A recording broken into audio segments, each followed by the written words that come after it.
Also, let's keep in our hearts all the people that are ill or going through trying times right now, and send them some positive energy. Um, now, now I'm ready to go live. I'm sorry about that. Thank you. Are we ready? Yep, we're live. Thank you much. Good morning, everybody. This is the Unitarian Church of Tullahoma. We're going to start this morning with some nice little words here. Welcome to this place. This is a home where no revealed truths are promoted and no scripture or human being accepted as infallible. This is a place for searching for truth. But we are believers. We believe in intellectual freedom. We believe in justice. We believe in compassion and concern for each other and the whole world. We believe in commitment to those ideas which make us caring and active in the struggles for human dignity. We are Unitarian Universalists. So I'm going to do the chalice lighting here. The word courage comes from the Latin cor, which means heart. According to the poet Mark Nepo, the original use of the word courage meant to stand by one's core, a striking concept that reinforces the belief found in almost all traditions that living from the center is what enables us to face whatever life has to offer.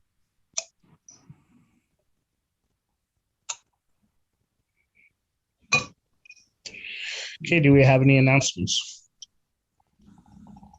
Jim does. Go ahead, Jim. All right, thank you.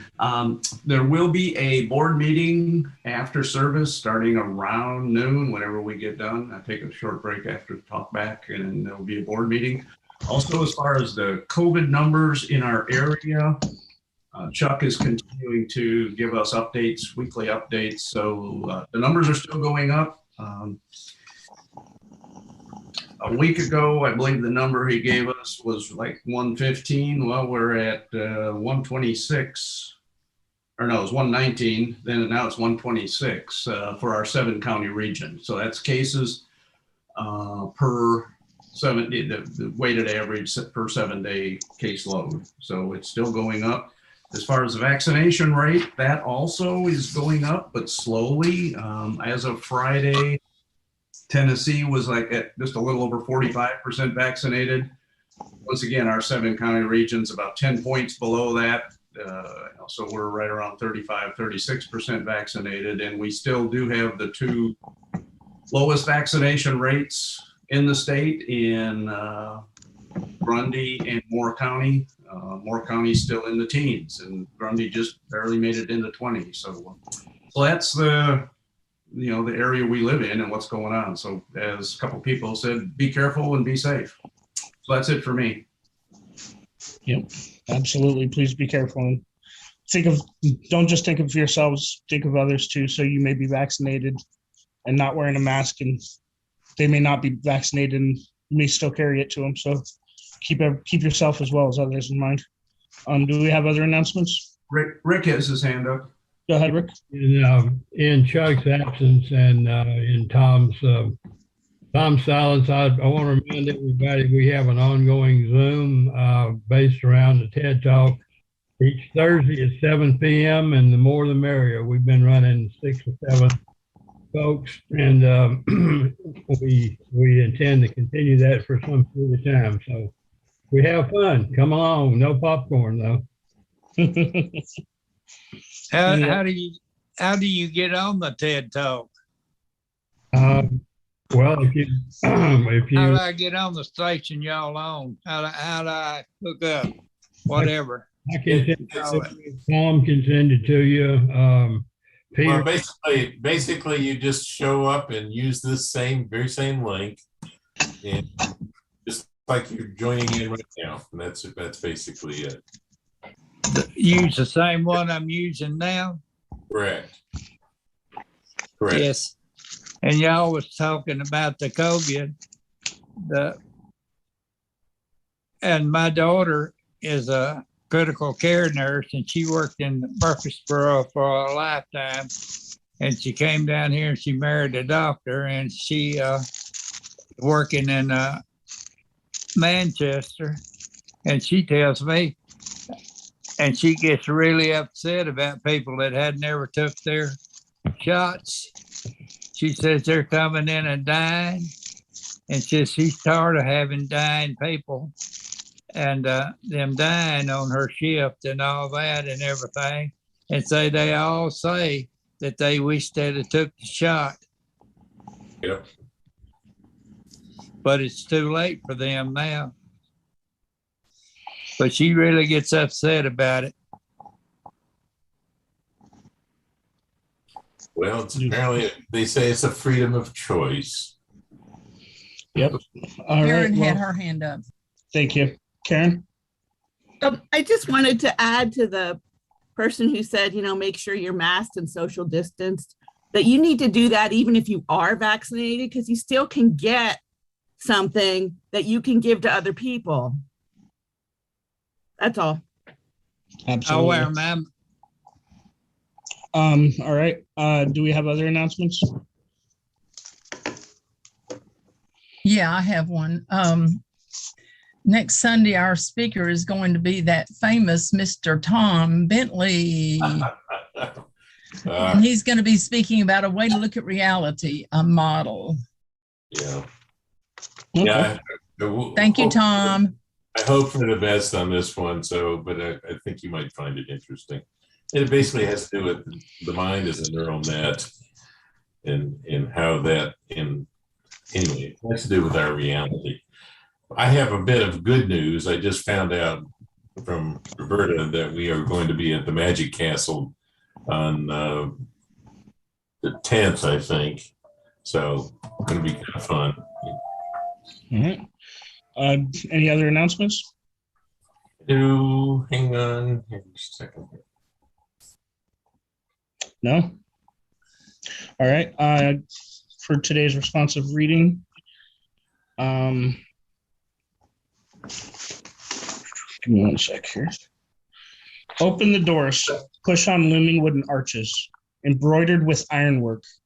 Brace shoulders against the weight of history unmoved. Slough off the musty smell of unused joy and stored up sorrow. Knock rust off the hinges if you have to, and let your breath precede you inside. Open the doors more. Make room for a shaft of sunlight to cross the threshold. Give the dust mote something to dance about. Peek through a single slice of possibility and name even the half-hidden truths you see. Open the doors, wider still. Pour yourself through the gap. Strut, sneak, or sidle as suits you best. Cleanse whatever scrapes your skin and bind up the wounds that keep you from entering whole.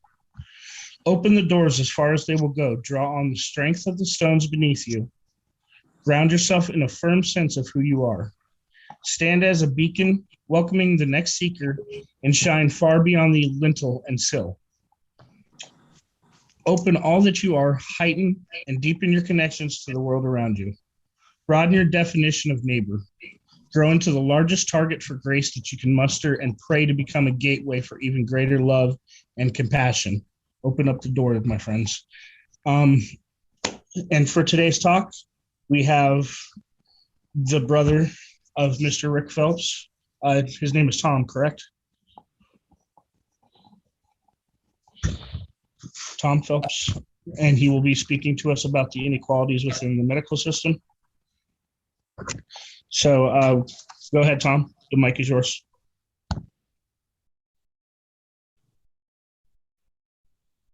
I think you're muted, sir.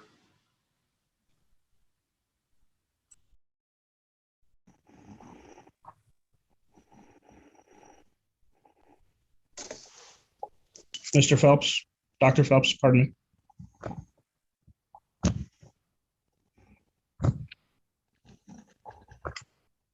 We're not hearing you. Dr. Phelps, we cannot hear you. He's on Dave McIntyre's screen. Yeah, but we still aren't hearing him. Still not hearing you. You have to hit unmute it, sir. I don't think that's the problem. I think that somewhere in the system, his microphone is turned off. No. Okay. Talk to him. Well, we are currently having technical difficulties, so if you will give us just a moment, we'll get this corrected.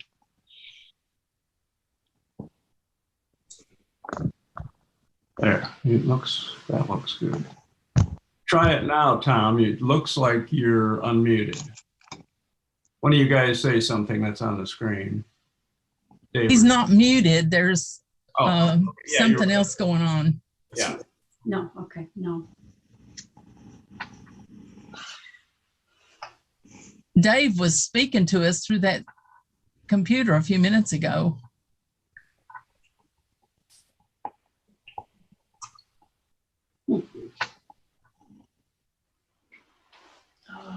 Is there, can you troubleshoot anything for him?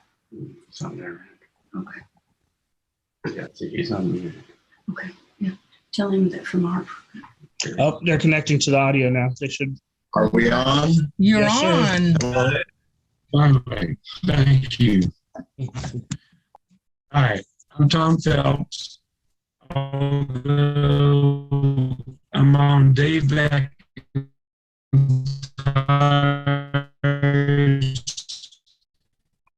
The audio is not clear. I anticipated we'd have some technical problems. The Reverend Dave McIntyre.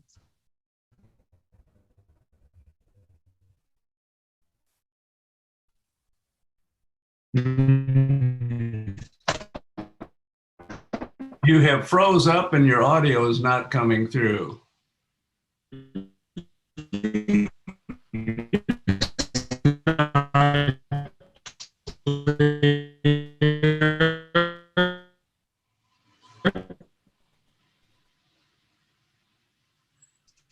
It's a bandwidth problem. oh, does he have any other computer devices on that he can turn off?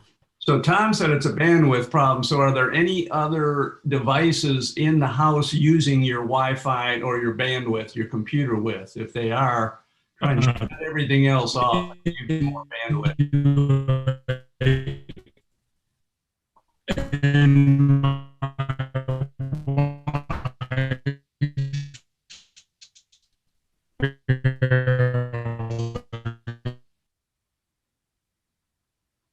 Nope, we lost him. Mhm.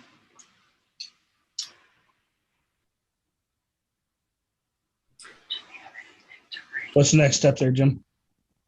How about turning off, Dave, Tom, maybe if you turned off your video, that would reduce the bandwidth enough. They left the We stream. lost them, Tom. They're not even connected at the moment. Okay. So what is our next step then? Well, I think we'll wait for a little while and see if we can get them. Do you want him? Rick, do you have a phone number? You could call them and suggest what Tom did, that they just let him speak and not have the video come through, because the video takes a lot of bandwidth. And also explain if there's something else in the house using the internet, try and shut everything else off to give them. Or he And can you just could just talk. call in on the Yeah. phone number. Oh, I'll give him a call in a minute on his cell phone. Try just coming in and shutting off the video. That would work. yeah.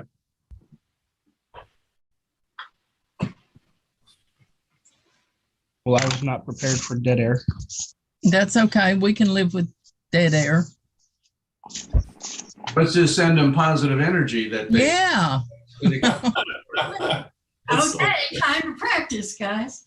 Let's send a little bandwidth to them. That's what. Yeah. Yeah, that would work too. Same thing. Yeah.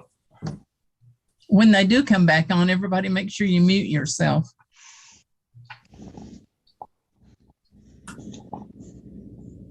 I'm trying to get him on the phone. So I hope they're he's at, not talking. they're at Dave's house down in the hollow, right? Yes. I can't imagine there's much Everything bandwidth there. was working, Tom, everything was working fine earlier. When you put the second screen up, I think it sucked the bandwidth. I think you've got it figured. Rick, you need to mute yourself. We can hear your phone ringing. Well, I'm letting you know.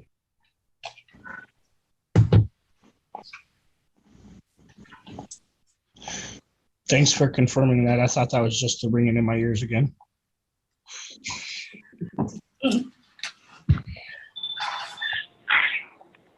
Hello.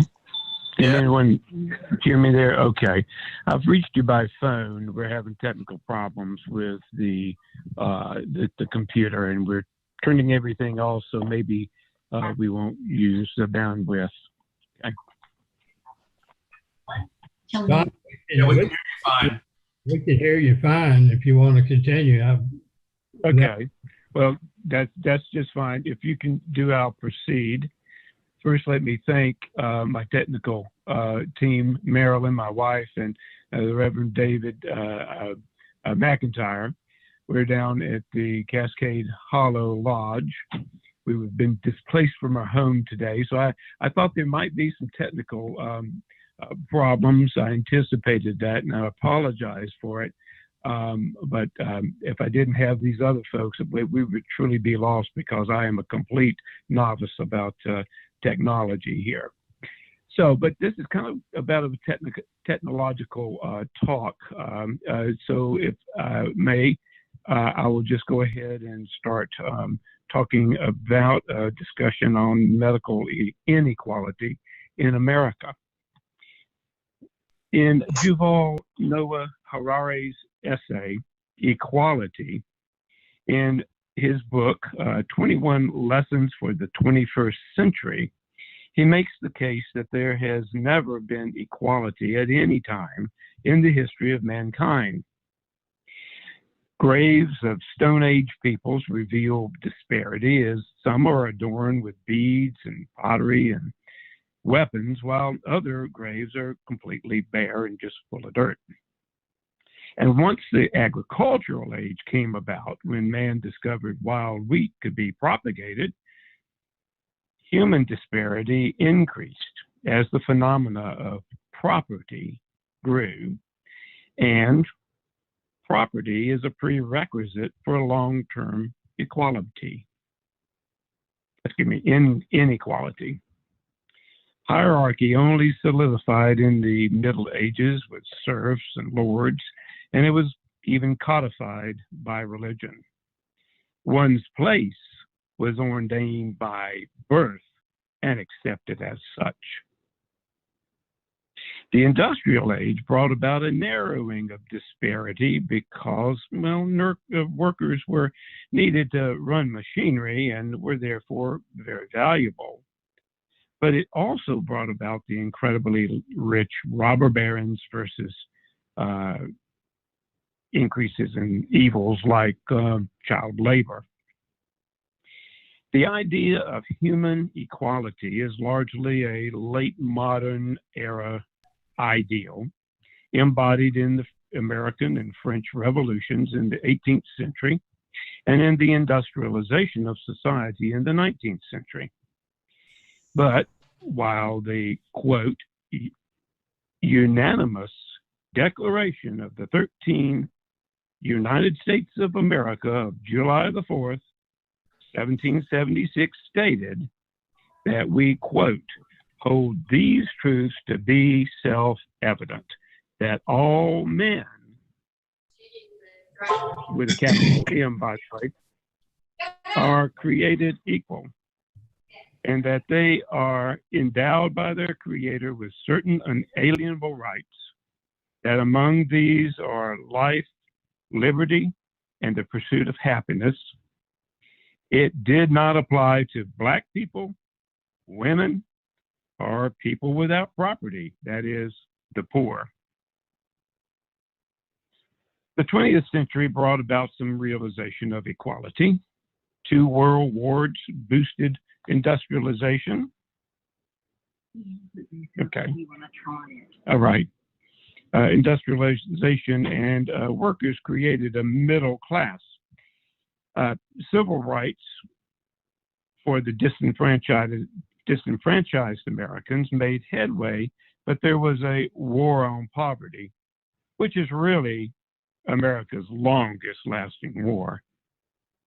The world of the year 2000 still has its hierarchies, but it was nevertheless a far more equal world than in 1900.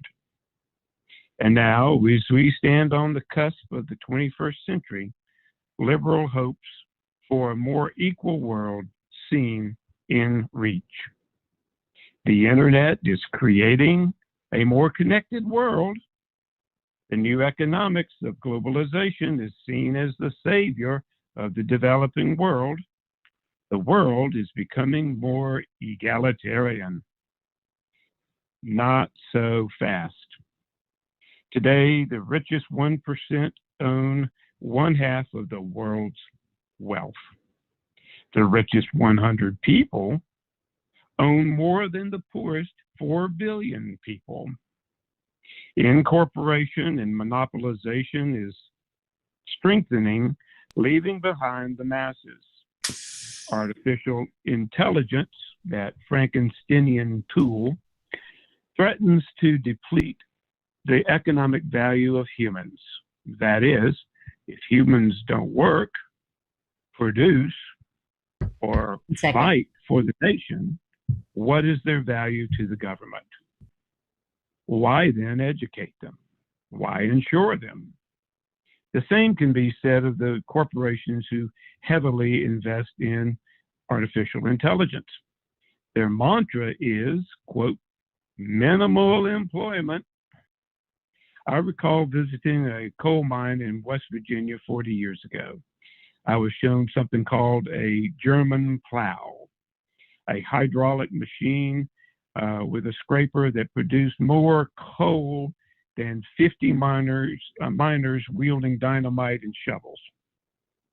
The German plow displaced 45 jobs in that mine alone. It wasn't run with AI at that time, but it probably is today.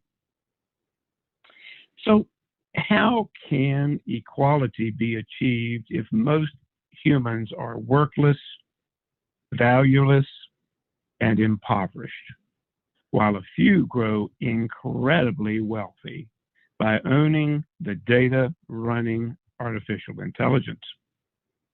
The gulf between the haves and the have-nots will only deepen dramatically. This is where the medical field comes in.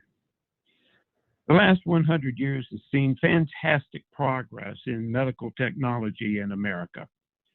In 1918, the year of our last great pandemic, we didn't even know viruses existed. Biotechnology today can constantly monitor the human body for vital signs, blood sugars, the presence of cancerous cells, brain waves, aberrant heartbeats, etc., and on and on.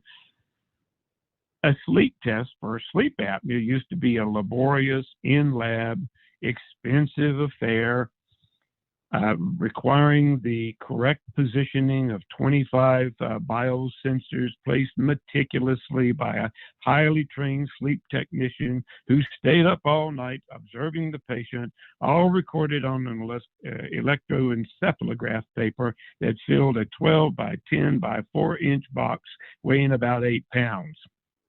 Now, a sleep test can be done by simply placing a small sensor on the forehead and a little pulse oximetry contraption on your finger.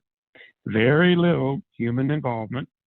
Even the test data is interpreted for you, and a treatment is spit out.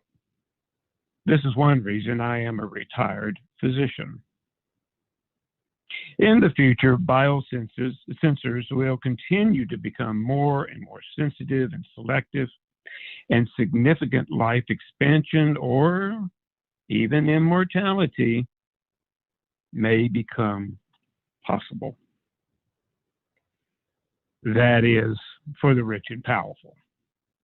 The nexus of artificial intelligence and the control of wealth it engenders and biotechnology may conceivably create two very unequal societies, or even species of mankind. Biotechnology will soon be able to produce healthier, smarter, stronger mortals or immortals who will outproduce, outthink, outlive the massive underclass. Will this evolving elite class care for the masses? Or, as we have seen in America over the last couple of decades, will the governing class use this division to dismantle what is left of the welfare state? Harari fears that mankind might diverge into unequal biological caste or even species.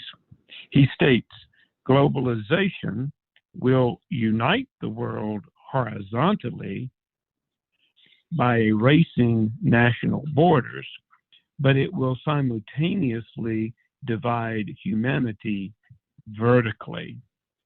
Owners of the AI and the mass data that drives it, be they Russian, American, or Chinese, may well join together to control ordinary human beings, an inequality that might lead to extinction. Eventually, the haves will build a wall defended by robots and drones to keep the have-nots out. So much for medical equality. But does Harari's dystopia have to be the way of humanity in the 21st century?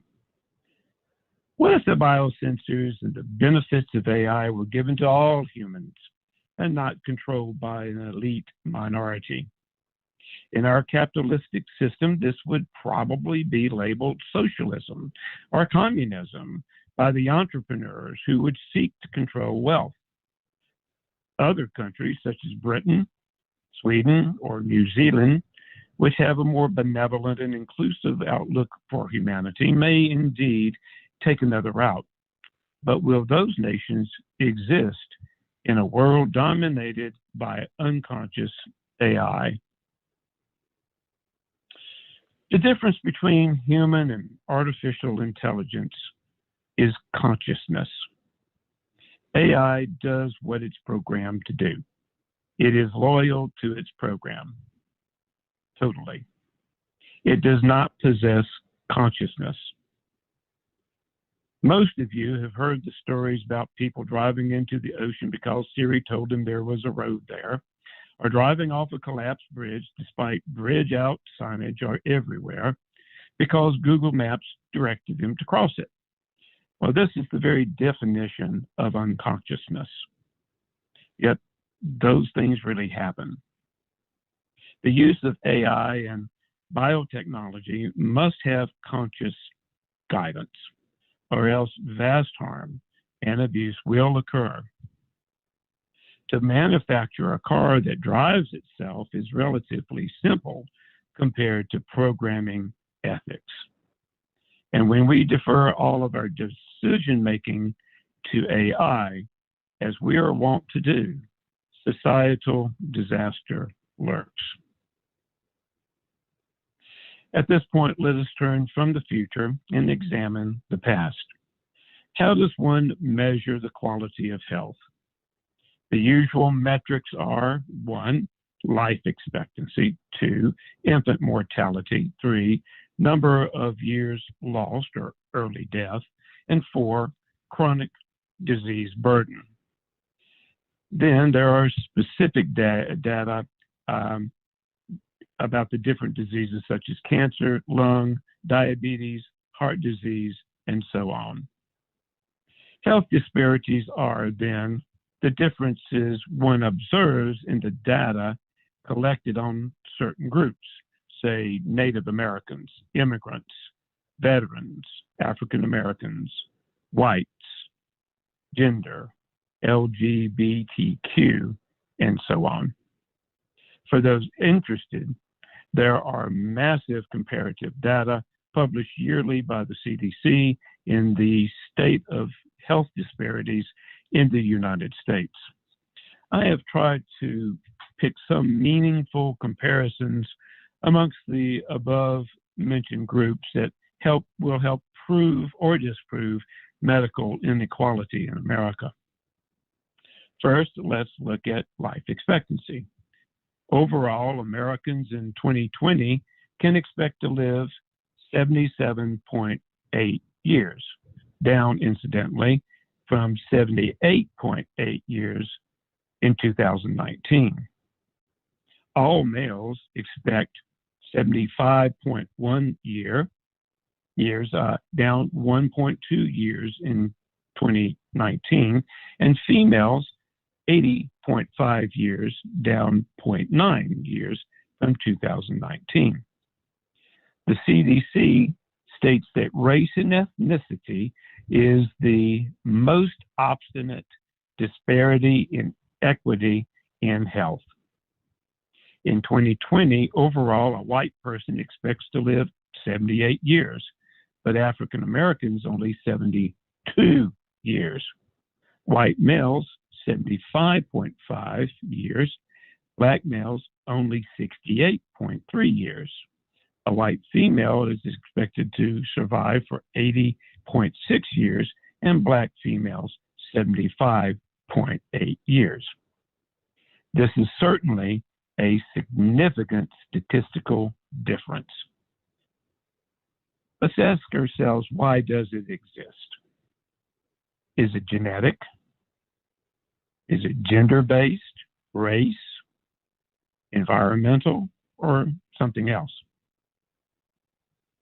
Well, research done by Laviste, published in 2011, shows that place trumps race. I'll say that again. Place trumps race. African Americans living in the same or similar neighborhoods as whites do not experience the racial health disparities reflected in the national data we just quoted above. The Robert Wood Johnson Foundation research found that life expectancy can vary as much as 7 years depending on which state one lives in. Even more revealing is the fact that one's life expectancy can vary as much as 25 years depending on the neighborhood one lives in New Orleans. If you lived in a rural area in 1969, your life expectancy was about 0.4 years less than an urbanite. And in 2005, this life expectancy gap grew to 2 years. Indeed, the CDC report stated that one of the most consistent findings in health disparities literature is that place matters. Health statistics for every county in the United States is available online. They've even got it broken down to zip codes. So does place matter? If the place we're talking about is Mars, well, it is uninhabitable. If it is Manhattan, where everything is available and lots of rich people live there, then there is everywhere else. A mixture of desirable and undesirable places. Places on the mountain brow, places in the midst of industrial waste, foul air, high crime rates, poor school districts. For a century, African Americans have been segregated to places of low value and desirability. The food supply corporations don't want to build in a ghetto of impoverished people, so they live in nutritional deserts. Opportunity for safe exercise is rare. In the rural areas, it may be an hour drive to get to a supermarket or to a health provider or a hospital. And the numbers of rural hospitals are shrinking fast. We see the highest rate of premature death, the numbers of life lost in the rural areas. This is understandable given that the most dangerous occupations such as mining and lumbering and farming are inherently in rural areas. So place is an important determinant of health for many reasons. But why? Why does place matter when it comes to health? As mentioned above, place can be an epiphenomena for race. Black people have been isolated, segregated, and relegated to undesirable property or by denied mortgage loans. And when we look to other populations such as veterans, LGBTQ, Native Americans, single mothers, people with disabilities, and immigrants, we see similar health disparities, but only in the impoverished sectors of these groups. And again, Blacks who do get mortgage loans and live in good surroundings do escape the health disparities of those who don't. So it seems that the real common denominator of health disparity is poverty. Speak of inequity. The average per capita amount of family wealth for whites is nearly 15 times the amount saved by Afro-American families, mostly due to the fact that white families accrued wealth through their homes and property, a pathway denied to many Afro-American families. And of course, there's inheritance from forebears. Well, slaves and sharecroppers could pass on very little, while their unpaid work created family fortunes for their masters. Later, historical events such as the Tuskegee syphilis study and the Henrietta Lacks story spoke of utter disregard for the lives of Black people, producing distrust even today of the medical system and the government as well. Given the degree of poverty borne by African Americans, it is a wonder that life expectancy gaps are not larger than they are. Are the seeds of the future dystopia of inequality already sown by our neglect of the past and the present? Or do we learn by reflecting on what gross inequality has done to harm our society? Is capitalism the right way forward? Many say that medical inequality will be and should be subjected to strict market economics. It'll all work out, they say. But in most of America, medical care does not involve choice. And capitalism is always about choice and competition. When you are riding in the back of an ambulance having a heart attack, you go to the closest hospital, period. And competition, more times than not, increases the cost of healthcare. If every doctor had a CT scanner or an MRI in their office, do you think that costs would go down? Does anyone think that the price of name brand medicines are made cheaper by expensive, ridiculous TV commercials? The insurance industry itself, a paragon of the American medical system, has long noted that it must control choice if it is to control cost and turn a profit.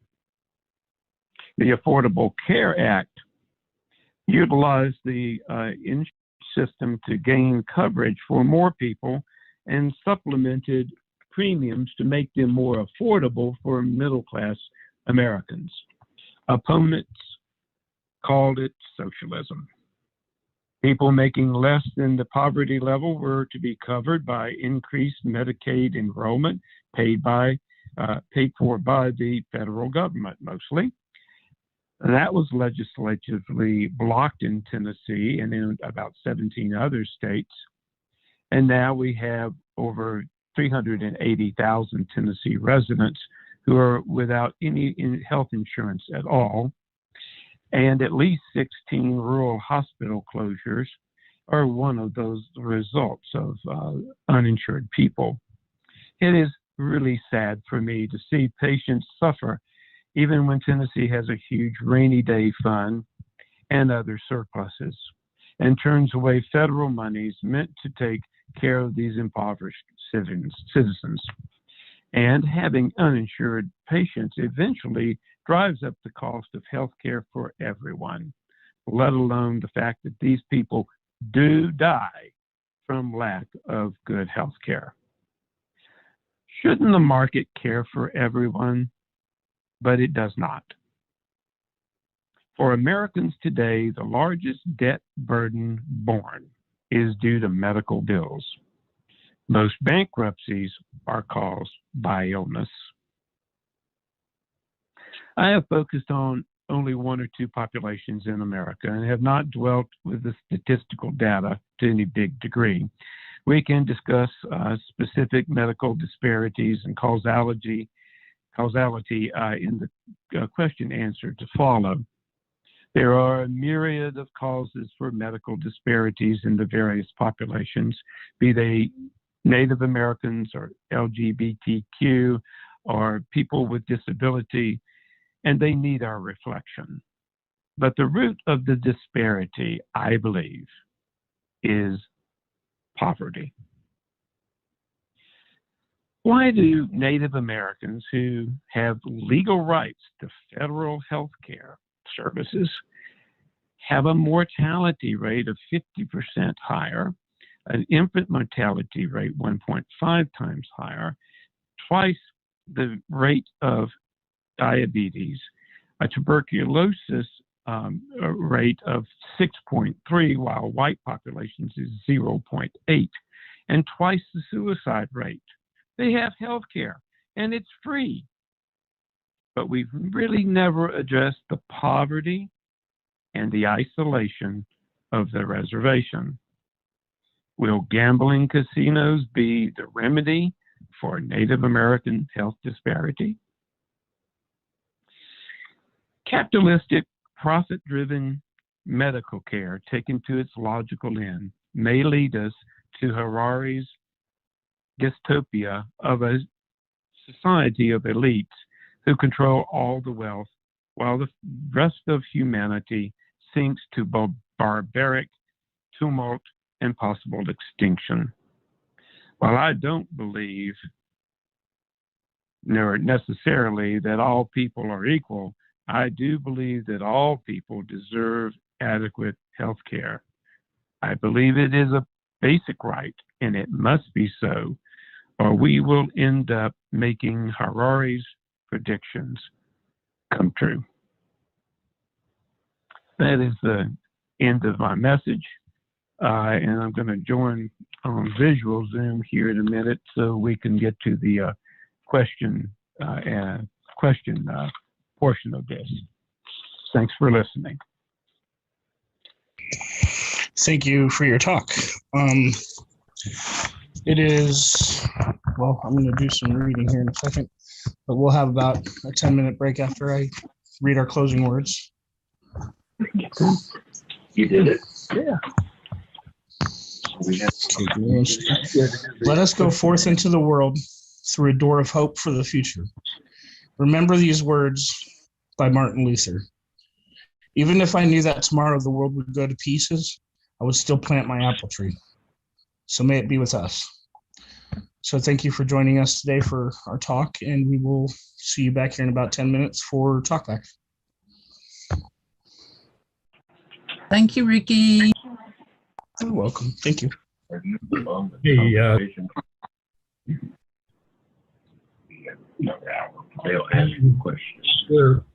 on there. You realize we'll have a little break and come back for talkback.